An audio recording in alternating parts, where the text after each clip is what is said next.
Welcome to the world of tennis, presented by BNP Paribas. The scoop from inside and outside the lines. You'll be center court for some of the most insightful and entertaining stories from around the globe through the wit and wisdom of our host, Justin Gimelstob. World of Tennis will take you inside the training room with Dr. Vijay Vod, a physician for many ATP players and one of America's most respected doctors. You'll get the best read on the tours with Tennis Magazine in our weekly roundtable.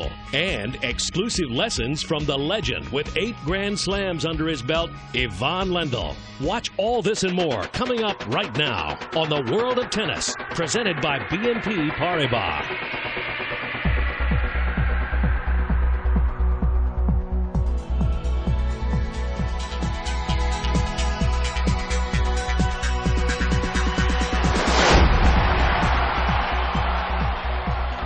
Welcome to the World of Tennis, presented by BNP Paribas. I'm Justin Gimelstob, and in today's show, we're going to spend some time with some of the best tennis players in the world. We're also going to bring to a close the 2010 BNP Paribas Showdown, where Venus Williams took on Kim Clijsters in the final. We're also going to commemorate Ivan Lendl's first U.S. Open title 25 years ago, beating John McEnroe. All that and more on the World of Tennis. Watch the events you missed as we look back at this year's tennis events. Brought to you by Wilson, #1 in tennis. 25 years ago, Ivan Lendl won his first U.S. Open championship.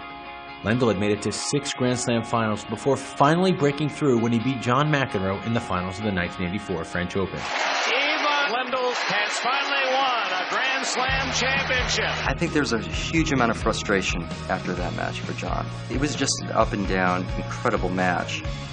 And I think that he, at that point, just felt, my God, I don't know if I can beat this guy. I happened to get lucky and win it, and it was great. It's my first major, but I think it changed how people looked at me.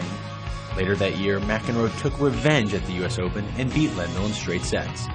Lendl's mishaps continued when he failed to defend his '84 French Open championship, losing to Mats Wilander. It's Wilander taking the 7th game. Those were the 2 best players. Those were high-pressure, intense matches. I don't believe what's happening today. It was, I don't believe what is happening today. Ivan was somebody I could understand the way he played tennis. I could understand his mentality being from Europe and the way his demeanor on court. So it became a chess game. And Mats is such an easygoing guy. That's, you never want to lose, but he's easier to lose to than some other guys. He's a scary opponent because he could really play well, like he could kick your butt. And I couldn't do the same to him. I could beat him, but so it was up to him most of the times. If he had a great day, I was in trouble. Now Lendl had to prepare for yet another Grand Slam, the 1985 U.S. Open final against his main rival, John McEnroe. Ivan really wasn't that popular to the crowd that loved the McEnroes and the Connors and that type of antics. I mean, Ivan was one focused guy. He's a black and white dude. You're not gonna get in between them. John was John. He could go somewhere else when he was on court. He could completely lose control of himself. Lendl was victorious, beating McEnroe in 3 straight sets, 7-6, 6-3, 6-4. He began his reign as the world #1 player and held it for 270 weeks. I just sort of remember that domination. It was like power against grace, and the power won. And it just sustained that for the next 5 years, and he just dominated the sport. Any athlete of that ilk who sees themselves as a potential world champion is driven. He was focused in addition to being driven. And that's why he stood #1 for so long, and why he won so many events, and why he played so many finals. The 1985 U.S. Open was a turning point. John McEnroe would never play in a U.S. Open final again. He would reach the semifinals only 3 more times. At the level of play that McEnroe and Borg and Connors and Lendl and Wilander played the game, when you lose that edge, when you're #10 in the world instead of being #1, there becomes a certain frustration that you're never ever going to get that back. I just remember there was a turning point in that career. McEnroe sort of stayed the same, and Lendl just got better and better and became more confident and just sort of overpower these guys. Whereas Ivan Lendl would reach the U.S. Open finals for a total of 8 consecutive years and was the reigning champion from 1985 to 1987. You need the whole package. You need to have the game, you need the heart, and you need the mind. Ivan had it.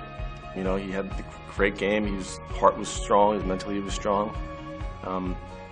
Those are the guys that are going to win 7, 8, 9, 10 majors. While the 1984 French Open was the turning point of Ivan Lendl's career, the 1985 U.S. Open confirmed his greatness and announced his dominance. Let's get it straight. Ivan Lendl was a great player. He stayed at #1 way longer than most people remember. He won 8 majors. He made the Wimbledon final 3 times. He won 64 titles on every surface. He played in the era when tennis was at its best. So he's definitely up there as one of the greatest players of all time. This Look Back segment was brought to you by Wilson, #1 in tennis. For more information, go to wilson.com. One of the most important shots in tennis is the passing shot. In order to offset the attacking players, you need to be precise and powerful. And that's why it's so appropriate that we have on this week's Ivan Lendl's tennis tip, the passing shot. Lendl, one of the greatest passers in tennis history. You better listen up. Tennis Tips from Ivan Lendl is brought to you by the Champions Academy. To me, a tennis match is like a puzzle made up of different shots. You need to work on all the pieces of the puzzle in order to control the point, which is the key to the game. Only then can you let the pieces gel together and complete the puzzle to win the match. Hi, I'm Ivan Lendl, and today we're going to work on our passing shots. The key to a passing shot is to obviously pass the opponent. When you get attacked by your opponent, many times you're not in position to pass him on the first shot. Sometimes you're out of position, sometimes the ball comes too low. So the way to do it is hit a shot which gets him in a little bit of trouble and gets him to volley up. So if I can hit maybe a little backhand slice or heavy topspin under his feet, he will volley up and hopefully I get a chance to pass him on the next shot. If you go for passing shots winners on the first shot, you're going to make too many errors. Tennis Tips from Ivan Lendl is brought to you by the Champions Academy, where greatness happens. For more information, visit champacademy.com. Coming up, we hear from tennis star Thomas Berdych. And later, this year's BNP Paribas Showdown.